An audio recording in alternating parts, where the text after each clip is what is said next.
اب اللہ نے اپنی جو صفات بیان کی ہیں وہ بہت مہربان اور نہایت رحم کرنے والا، تو اس میں ڈرنے کا تو کوئی، پھر ڈریں کیوں بھائی؟ جب اللہ رحم کرنے والا ہے، کیسی رحمت ہے؟ حدیث میں آتا ہے کہ جب اللہ نے اس کائنات کو بنایا، دیکھو جب بھی کوئی نیا ملک بنتا ہے تو ایک قانون بنتا ہے نا، دستور بنتا ہے، آئین بنتا ہے، کیا خیال ہے؟ کیا ہو گیا بھائی؟ ایسا ہوتا ہے کہ نہیں ہوتا؟ جب بھی کوئی نئی ریاست وجود میں آتی ہے تو قانون بنتا ہے کہ بھائی اس ریاست میں اس آئین کے تحت سب سے پہلے یہ لکھا جاتا ہے یہ ایک لبرل حکومت ہوگی یا مذہبی حکومت ہوگی، کیا خیال ہے؟ جمہوری طرز پہ ہوگا یا آمریت اس میں رہے گی، بادشاہت ہے یا جمہوریت ہے، سب چیزیں طے ہو جاتی ہیں۔ تو نبی صلی اللہ علیہ وسلم نے ارشاد فرمایا کہ اول ما خلق اللہ القلم، جب اللہ نے اس کائنات کو بنایا نا تو کائنات بنانے کے بعد اب اس کے لیے آئین لکھنا تھا، اللہ نے آئین تیار کرنا تھا نا، ایک لا کہ کیا کیا کس اصول کے تحت اس کائنات کو میں چلاؤں گا۔ تو لکھنے کے لیے سب سے پہلے کیا چاہیے؟ قلم۔ یہ ہمیں سمجھانے کے لیے مثالیں دی گئی ہیں۔ تو اول ما خلق اللہ القلم، اللہ نے سب سے پہلی چیز کیا بنائی؟ قلم۔ اب یہ دستور، اب اللہ کو الیکشن کرانے کی ضرورت نہیں ہے، سینٹ سے منظور کرانے کی ضرورت نہیں ہے، خود ہی اللہ نے اپنے لیے آئین بنایا جس آئین کا اللہ پابند ہوگا۔ عجیب دیکھو، یعنی اللہ دستور لکھ رہے ہیں کس کے لیے؟ اپنے آپ کو پابند کرنے کے لیے، خود اللہ اپنے آپ کو پابند کرنے کے، میں ان اصولوں کا پابند رہوں گا۔ یہ تعبیرات ہیں۔ فرمایا سب سے پہلی چیز جو اللہ نے اس قلم سے لکھی ہے، سب سے پہلی چیز بنائی قلم، اور اس سے کیا لکھا؟ سب سے پہلا لفظ جو اللہ نے لکھا ہے سبقت رحمتی علی غضبی، کہ میری رحمت میرے غصے پر غالب رہے گی، میری رحمت میرے غصے پر، یعنی اصول قیامت تک کے لیے اللہ نے ہمیشہ کے لیے بنا دیا۔ کیا مطلب؟ رحمت کی کوئی ریزن نہیں ہوگی۔ بات آ رہی ہے سمجھ میں؟ غالب کا مطلب یہی ہے نا بھائی، غصے کے موقع پہ غصہ آئے گا، سب کو آتا ہے، اللہ کو بھی غضب آئے گا غضب کے موقع پہ، لیکن رحمت غالب رہے گا۔ کیا مطلب؟ رحمت کسی ریزن کی محتاج، یعنی کسی پہ ترس کھاؤں گا، رحم کروں گا، اس کا کوئی سبب، یعنی ضروری نہیں کہ کسی نے کچھ اچھا کیا ہو تو میں اس پہ رحم کروں، ویسے ہی رحم کروں گا۔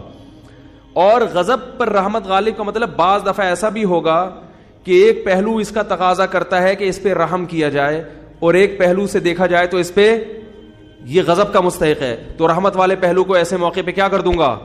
بولو بھائی، غالب۔ رحمت والے پہلو کو کیا کر دوں گا؟ غالب۔ تو یہ نہیں کہا کہ میرے اندر غضب ہی نہیں ہے، غضب کبھی پھر تو جہنم ہی نہ بناتا اللہ تعالیٰ، نافرمانوں کو کبھی سزا دیتا ہی نہیں۔ کیا مطلب؟ رحمت کے آثار زیادہ مرتب ہوں گے، معاف کرنے کا عنصر زیادہ رہے گا، سزا دینے کا عنصر ختم نہیں ہوگا، کم ہوگا۔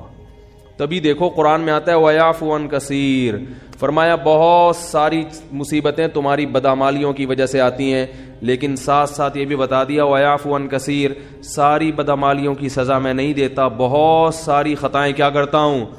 معاف کرتا ہوں۔ یعفو مٹا دیتا ہوں۔ ہمیں تو بہت تھوڑی غلطیوں کی سزا مل رہی ہوتی ہے، اس پہ ہم اتنا چیخ رہے ہوتے ہیں، سب غلطیوں کی ملنا شروع ہو جائے تو کسی قابل ہی نہ رہے۔ زیادہ تر کیا کر رہا ہوں؟ معاف، اور وہ بھی بغیر، یعنی بغیر وجہ کے، اور اگر معافی کی وجہ ہو، یعنی غلطی کر کے توبہ کر لی، پھر یہ اللہ نے اپنے اوپر لکھ دیا کہ توبہ کرنے والے کو کیا کروں گا۔ آئین میں کیا لکھا ہے اللہ نے؟ جو توبہ کرے گا تو اپنے اوپر معافی کو کیا کر لیا اللہ نے؟ واجب، توبہ کو واجب کر لیا۔ 99 سال تک کوئی گناہوں میں مبتلا رہے، 99 سال میں اس کافر کو خیال آیا آج میں توبہ کر کے اسلام کی طرف آتا ہوں، آج میں گناہوں سے توبہ کرتا ہوں، تو اس کے آنے میں تو دیر ہو سکتی ہے، اللہ کے معاف کرنے میں دیر نہیں ہو سکتی۔ کیسے عجیب الفاظ ہیں حدیث کے، یا عبادی لو بلغت ذنوبک عنان السماء ثم استغفرونی لغفرت لکم ولا ابالی۔ یہ لا ابالی کے الفاظ بڑے عجیب ہیں۔ نبی نے فرمایا کہ اللہ تعالیٰ کہتے ہیں کہ اے میرے بندو، اگر تم گناہ کر کر کے زمین اور آسمان کے خلا کو پر کر دو، بھر دیا تم نے گناہوں سے، اب سچے دل سے توبہ کر رہے ہو، اے اللہ اب سے اپنی زندگی کیا کر رہا ہوں میں۔ توبہ کا مطلب یہ نہیں استغفار کی تسبیح ہو، یا اللہ اب جو کچھ ہو چکا معاف کر دے، آئندہ نہیں کروں گا۔ یہ اس جذبے سے جو توبہ کرے گا تو فرمایا معاف کر دوں گا۔ بس اتنا کافی ہونا چاہیے نا۔ بھائی بات مکمل ہو گئی. اللہ نے اصول بیان کر دیا کہ اگر زمین آسمان کے خلا کو بھر دیا گناہوں سے, توبہ کر لی تو کیا کر دوں گا, معاف, ختم ہو گئی. بھائی ہمیں اصول سمجھ میں آ گیا, بھائی توبہ کا دروازہ موت تک کھلا ہوا ہے, ختم. آگے اللہ کو یہ کہنے کی کیا ضرورت تھی, والا ابالی, معاف کرنے میں کسی کی پرواہ نہیں کروں, یہ کہنے کی کیا ضرورت تھی؟ بہت مشکل ہے سمجھانا. بھائی اس الفاظ کا بظاہر کوئی تک بنتا ہے؟ بھئی اللہ کو کیا ضرورت کسی کی پرواہ کی, اور کون ہے؟ اصل بات یہ کہ ممکن ہے بہت سے نیک لوگوں کو اعتراض ہو کہ اللہ ہم 20 سال سے شروع سے ہم نیک ہیں, یہ کمبخت 90 سال تک عیاشی کرتا رہا ہے, اب آ رہا ہے, اب یہ بھی جنت میں, ہم بھی جنت میں, یہ کیا بات ہو بھائی؟ ممکن ہے فرشتوں کو اعتراض ہو, اے اللہ یہ کیا, یہ تو 2 لفظ توبہ کے تو ہر آدمی بول سکتا ہے بڑے آرام سے بیٹھے بیٹھے ہیں بھائی. مثال کے طور پر ابھی جو کیسز چل رہے ہیں مختلف ہمارے سیاست دانوں پہ, اگر وہ کہتے ہیں ہم معافی مانگتے ہیں قوم کے سامنے, قوم چھوڑے گی؟ بولے یار بھائی اتنے پیسے کھا گئے ہیں, قوم یہی بولے گی نا بھائی یہ کیا مسئلہ ہے, ایسے کیسے معاف کر دیں؟ کیا خیال ہے بھائی؟ یا کسی نے اور جرائم کیے ہوں, بہت سارے کیسز چل رہے ہوں, وہ 2 لفظ بولے معاف کر دو, تو عجیب بات ہے کہ معافی مانگنے کے لیے بھی یہ لوگ تیار نہیں ہوتے. تو لیکن اللہ کیا کہہ رہے ہیں کہ زمین اور آسمان کے خلا کو بھر دیا ہو گناہ, تھک گیا ہو گناہ کر کر کے, اور پھر مجھ سے معافی مانگے. معافی کا وہ مطلب جو میں بیان کر رہا ہوں, آئندہ نہیں کروں گا, بس اب میری زندگی, بولو بھائی, چینج, ختم, اب میں چینج ہو رہا ہوں. تو اللہ فرماتے ہیں اصول کیا ہے, معاف کروں گا اور کسی کی پرواہ, کسی مولوی کی پرواہ نہیں. مولوی بولیں گے, مولوی صاحب بولیں گے اللہ ہم بچپن سے نماز پڑھتے آ رہے ہیں, یہ بھی کم وقت ابھی آیا ہے بھائی اس کو بھی تو معاف کر رہا ہے, وہ اتنے لوگوں کو اس نے قتل کر دیا, یہ 99 انسانوں کے قاتل نے توبہ کی تھی نا, اور وہ مقتول کہہ سکتے ہیں اللہ ہمیں تو مروا دیا صحیح ہے نا, اس نے ہمیں مار دیا سب کو. 100 وہ راہب کہے گا کہ میں نے اس کو بولا تھا کہ توبہ نہیں ہو سکتی, سینچری پوری کر کے اس نے مجھے بھی قتل کر دیا. وہ حدیث میں واقعہ آتا ہے نا, لیکن 99 انسانوں کو ایک شخص نے قتل کیا, تو ایک راہب کے پاس گیا, ایک بزرگ کے پاس گیا, کہنے لگا میں نے 99 کو قتل کیا, کیا میری توبہ قبول ہو سکتی ہے؟ اس نے کہا نہیں ہو سکتی. اس نے کہا چلو پھر سینچری پوری کرو یار, 99 کا تو کوئی حساب بنتا ہی نہیں ہے, جب جانا ہی جہنم میں ہے تو کچھ کر کے تو جاؤ نا. راہب کو بھی مار دیا ٹھیک ہے نا, 100 آدمی قتل کر دیے. پھر کسی عالم کے پاس گیا, بھئی میں نے 100 انسانوں کا قتل کیا, کیا میری توبہ قبول ہو سکتی ہے؟ اس عالم نے کہا کیوں نہیں ہو سکتی بھائی, اللہ سے معافی مانگ رہے ہو, اللہ معاف کرنے والا ہے, توبہ کرو. وہ عالم تھے نا, علم تھا ان کے پاس, ان کو پتا تھا کہ اگر میں نے بول دیا تو 101 ہو جائیں گے کیا ہو جائیں گے؟ 101 ہو جائیں گے. اور یہ بھی اللہ سے بھی ڈر تھا ان کو. تو فرمایا اللہ ابالی, اللہ کہتے ہیں مجھے کسی کی پرواہ نہیں ہے, کیونکہ یغفر لمن یشاء, میں کوئی جمہوری طرز کا حاکم نہیں ہوں کہ الیکشن سے مجھے سلیکٹ کیا ہو, مجھے مخلوق کے سامنے جواب دینا ہو کہ بھائی کیوں, اصل میں اس کی وجہ یہ تھی کہ دیکھو نا ایکچولی اگر ہم اس طرح سے معافی کا آپشن نہ رکھیں تو پھر تو کوئی توبہ کرے گا ہی نہیں, اس لیے ایکچولی اس میں نہ اللہ فرماتے ہیں مجھے اس کی ضرورت نہیں ہے, میں خدا ہوں, تمہارے مشورے سے میں خدا نہیں بنا, ٹھیک ہے نا. تو میں نے شروع میں لکھ دیا تھا کہ میری رحمت میرے غصے پہ غالب. یہ تمہاری اسمبلی نہیں ہے کہ ہر تھوڑے دن میں آئین چینج ہو رہا ہے. 73 کے آئین کے تناظر میں کچھ اور تھا اور 75 کے آئین کے تناظر میں, تو یہ اسمبلی تھوڑی ہے.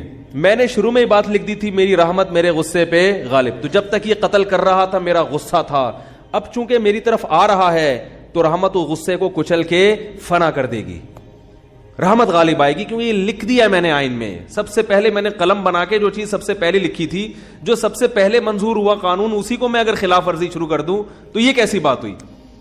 تو لا ابالی, کسی کی پرواہ نہیں کروں. تو لیکن یاد رکھو توبہ کا دروازہ تو کھلا ہوا ہے, لیکن توبہ کی توفیق بسا اوقات سلب ہو جاتی ہے گناہ کر کر کے. توبہ میں تاخیر نہ کیا کرو اس چکر میں کہ ہم بھی جب 99 کے ہو جائیں گے تو ہم بھی توبہ کر لیں گے, کیونکہ 99 تک پہنچنے کا یقین نہیں ہے, کچھ پتہ نہیں کب موت آ جائے. اور دوسری بات یہ کہ ضروری نہیں کہ ہمیشہ توبہ کا جذبہ بھی پیدا ہو. ابھی اگر جذبہ ہے, یہ جذبہ ضروری نہیں کہ برقرار رہے. لوگ ایمان کے ڈاکے دار بیٹھے ہوئے ہیں جو آپ کا ایمان سلب کر لیں گے, آپ کو توبہ کی اہمیت ہی دل سے ختم ہو جائے گی. بعض دفعہ دل گناہوں میں اتنا مست ہو جاتا ہے کہ انسان توبہ کا تصور ہی, تبھی بوڑھوں میں توبہ کا ریشو کم ہوتا ہے, جوانوں میں زیادہ ہوتا ہے.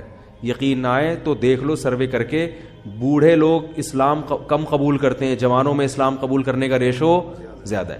حالانکہ جوانی میں جو غیر مسلم اسلام لا رہا ہے اس کی عیاشیاں چھوٹ رہی ہیں. کیا خیال ہے؟ بوڑھے کے لیے تو اسلام آسان ہے نا بھائی. جو کفر کی حالت میں آپ نے عیاشیاں کی, بڑھاپے میں تو 78 کی پھر بھی ہم سے تو نہیں ہے, تو ہم نے کہا ہاتھ صاف کرنے کے لیے اچھی ہے. اب ہم جب بیٹھے تو اس میں عجیب عجیب چیزیں آ رہی ہیں. تو میں نے جب سب سے زیادہ جب مجھے دھچکا لگا نا, بریک لگائی تو نہیں لگی. تو انہوں نے کہا اس کی بریک 3-4 دفعہ لگائیں گے تو لگے گی. 3-4 دفعہ لگائیں گے تو لگے گی. میں نے کہا کوئی بندہ سامنے آ گیا تو یہ گاڑی میں لکھ کے لگاؤں میں آگے کہ تیسری دفعہ میں لگے گی. بھائی آپ اتنا فاصلہ گاڑی سے رکھیں کہ تیسری دفعہ میں آپ یعنی ٹکر ہوئی تو آپ کی ذمہ. میں نے کہا آگے اس پہ کیا لگا دو, بورڈ لگا دو کہ بھائی یہ تیسری دفعہ میں لگے گی. میں نے کہا لے پکڑ بھائی اپنی گاڑی, یہ 78 کرو, ہم 75 کے اس سے اچھے ہیں, اللہ کا شکر ہے. کیا خیال ہے؟ ہم 75 کے اس سے, اللہ کا, ہماری پھر بھی پہلی دفعہ میں لگ جاتی ہے بریک. تو انسان کی عمر, مقصد بوڑھوں کا مذاق اڑانا ہرگز نہیں ہے, لیکن ایک حقیقت ہے کہ جب انسان کی عمر زیادہ ہوتی ہے تو اس کی میں اندر خواہشات تو کم ہوتی ہیں, لیکن اگر کسی طرف اس کا دل مائل ہو گیا تو بریک نہیں لگی. اس میں اعصابی قوت نہیں ہوتی, وہ روک نہیں پائے گا اپنے آپ کو. اسی وجہ سے وہ اگر بد نظری جوانی میں نہیں چھوٹی تو بڑھاپے میں نہیں چھوٹتی. جوانی میں آپ کنجوس تھے تو بڑھاپے میں سخی نہیں ہو سکتے, یہ دماغ میں رکھو, ٹھیک ہے نا. جوانی میں آپ نے اچھے کام نہیں کیے تو بڑھاپے میں اب تیر نہیں مارو گے. یہ جو بوڑھے ہمیں مسجدوں میں نظر آتے ہیں یا اچھے کام کرتے ہوئے, یہ وہ ہوتے ہیں جنہوں نے جوانی اچھی گزاری ہوتی ہے. بڑھاپے میں فلمیں دیکھنے کا شوق بڑھتا ہے, یاد رکھو. بوڑھوں میں جو انٹرنیٹ پر بیہودہ فلمیں دیکھنے کا رجحان ہے وہ زیادہ ہے ان بوڑھوں میں جن کو جوانی میں یہ چسکے لگ چکے تھے. حالانکہ ان کو وہ لذت نہیں آتی, وہ مزہ نہیں آتا, مگر ان سے برداشت نہیں ہوتا. جس نے جوانی میں کنٹرول کر کے چھوڑ دی, بڑھاپا اچھا گزرے گا اس کا. تو بریک جو ہے نا, جیسے آپ کا ایکسیلیٹر تیز ہے تو بریکیں بھی ابھی کیا ہیں, مضبوط ہیں. تو یاد رکھو اسی طرح غیر مسلم وہ اس کو عیاشی نظر آتی ہے کفر میں, لیکن اسلام لانے والے بھی کیا ہوتے ہیں, جوان ہی ہوتے ہیں زیادہ تر. جوانوں کو عیاشی بھی, لیکن وہ چھوڑ دیتے ہیں, برداشت کرتے ہیں سب کچھ. بڑھاپے میں اسلام بہت آسان ہے, مگر بوڑھوں میں اسلام کا ریشو ختم تو نہیں ہے لیکن بہت کم ہے. وہ نہیں آتے, وہ کہتے ہیں چھوڑو یار ایک زندگی گزارنے بس. حالانکہ ان کو پتہ ہے کہ ہم غلط مذہب پہ تھے. کیا جا رہا ہے کلمہ پڑھنے میں بھائی, اب آپ کو تو اب ساری زندگی نماز کا بھی نہیں ہم کہیں گے, حج بھی اب اس بڑھاپے میں فرض نہیں ہوگا, کچھ بھی نہیں کرنا ہے, ایک کلمہ پڑھنا ہے, 5 ٹائم نمازیں شروع کر دینی ہے. رمضان کے روزوں میں بھی رعایت ہو گئی ہے کہ جو بہت زیادہ بوڑھا ہو وہ فدیہ بھی دے سکتا ہے. کچھ بھی نہیں کرنا, کلمہ پڑھنا ہے اور اسی گھر میں رہ لو. یہ تھوڑی کہہ رہے خاندان کو چھوڑ کے جاؤ, لیکن ایک کلمہ زبان سے نہیں نکلے. وہ قوت فیصلہ ختم ہو گئی, کانفیڈنس ختم ہو گیا, وہ ذرا سی بھی مخالفت برداشت کرنے کی صلاحیت نہیں رہی. تو اس لیے اس امید پر کہ اللہ 99 سال میں توبہ قبول کرتا ہے, 99 کا انتظار مت کرو. اور ایک بات یہ بھی رکھو کہ توبہ تو قبول ہوگی مگر وہ مقام نہیں ملے گا جو اس شخص کا ہے جو شروع سے دین پہ چلتا آ رہا ہے. سمجھ میں آ رہی ہے بات؟ جو شروع سے دین, کیونکہ وہ کئی سال سے نماز پر ہے تو وہ اتنا آگے جا چکا ہے کہ اب آپ نے ٹریک چینج کر تو دیا, جہنم والا ٹریک نہیں اب جنت والا ہے, لیکن وہ بہت آگے جا چکا ہے اور آپ اس سے بہت پیچھے ہو, بہت پیچھے ہو. وہاں تک اب وہ نکل گئے آگے. تبھی قرآن میں آتا ہے والسابقون السابقون اولئک المقربون. کچھ لوگ اہل جنت میں سے ہوں گے اور کچھ سابقین میں سے ہوں گے جو جنت میں بھی بہت آگے جا چکے ہوں گے. تو اسی وجہ سے نبی نے فرمایا نا, قیامت کے دن اللہ 7 آدمیوں کو عرش کے سائے میں جگہ دے گا. ان میں ایک وہ بھی ہے شاب نشا فی عبادت اللہ عز وجل, جس نے جوانی میں اللہ کی اطاعت کی ہو. تو توبہ تو سب کی قبول ہے, 99 سال میں بھی جاؤ گے جنت میں, جہنم میں نہیں جاؤ گے, لیکن درجات میں بہت زیادہ بولو بھائی فرق ہوگا. اس لیے میں نے اکثر دیندار دیکھے ہیں, ایک ہم بچپن کی بات کر رہا ہوں کہ 25-26 سال کی عمر میں ہمارے, میں تو چھوٹا تھا اس وقت, وہ ان کی عمر 25 سال تھی, انہوں نے توبہ کی, دین پر آ گئے, اب تک قائم ہے الحمدللہ. ان کو افسوس ہوتا تھا کہ میں نے جو 10 سال کی عمر ضائع کی اس کی کسی طرح تلافی ہو جائے. صرف 10 سال ان کے ضائع ہوئے تھے, 15 سے لے کے 25, بالغ ہو جاتا ہے انسان 15 میں. اس 10 سال پہ ان کو کیا ہوتی تھی, ندامت. تو یہ سچی توبہ کی علامت ہوتی ہے کہ انسان کو پچھلے پر ندامت ہو کہ یار وہ ٹائم بھی نکل گیا ہاتھ سے, کہاں تک پہنچ چکے ہوتے. میں نے کہا یہ سچی توبہ کی علامت ہے. میں نے کہا اس کی تلافی اب یہ ہو سکتی ہے کہ جو 10 سال ایک نارمل آدمی جتنی عبادت کرتا ہے, آپ اگلے 10 میں اس سے ڈبل کر لو. کیا خیال ہے بھائی؟ یہی ہو سکتا ہے. جیسے گلوکار نے توبہ کی تھی نا, واقعہ میں اکثر سناتا ہوں, زندگی گانوں میں گزاری. تو ہمارے حضرت کے پاس آئے تھے, ان کا انتقال ہو گیا.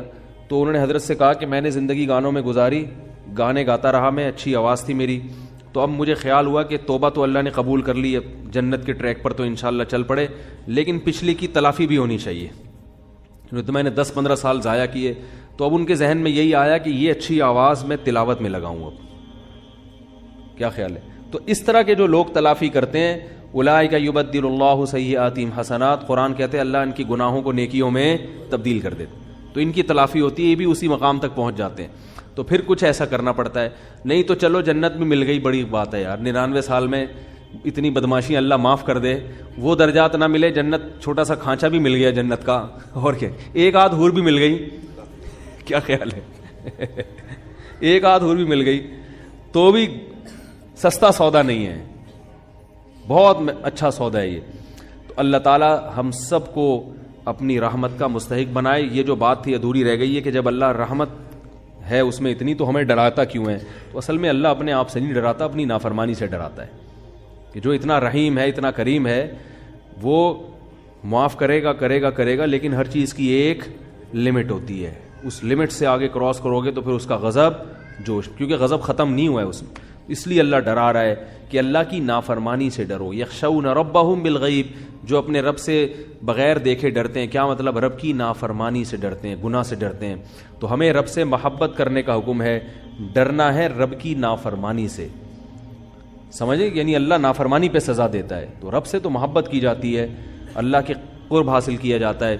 تبھی اہل اللہ کو نمازوں میں مزہ آتا ہے, کیونکہ وہ اللہ سے قریب ہو جاتے ہیں نا نماز میں, تلاوت میں مزہ آتا ہے ان کو. تو ہمیں اللہ سے محبت کا حکم ہے, لیکن ڈرنا وہاں ہے جہاں اللہ کی نافرمانی ہو رہی ہے. اللہ تعالیٰ سے دعا ہے اللہ تعالیٰ سمجھنے کی, عمل کی توفیق عطا فرمائے.